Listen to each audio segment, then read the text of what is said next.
ભરૂચ જિલ્લામાં પણ મનરેગાના વાર્ષિક 25 કરોડના બજેટમાં વ્યાપક ગોબાચારીની આશંકા વચ્ચે તપાસનો ધમધમાટ શરૂ થયો છે.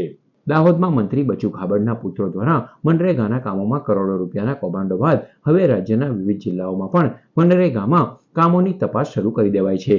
ભરૂચ જિલ્લામાં પણ વાર્ષિક 22 થી 25 કરોડ રૂપિયાની મનરેગાના બજેટમાં કેન્દ્ર સરકારના 60% મંજૂરી અને 40% મટીરીયલ ખરીદીના રેશિયોમાં ધાંધલી થઈ હોવાની વિગતો બહાર આવી છે.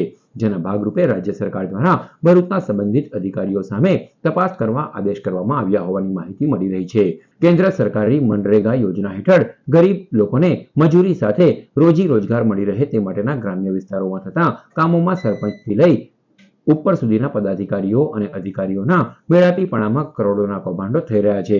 જેમાં દાહોદના મંત્રી બચુ ખાબડના 2 પુત્રો મનરેગાના કૌભાંડમાં સંડોવાતા સમગ્ર રાજ્યમાં મનરેગા યોજનાના કામોની સમીક્ષા અને ઊંડાણપૂર્વકની તપાસ શરૂ થઈ ચૂકી છે.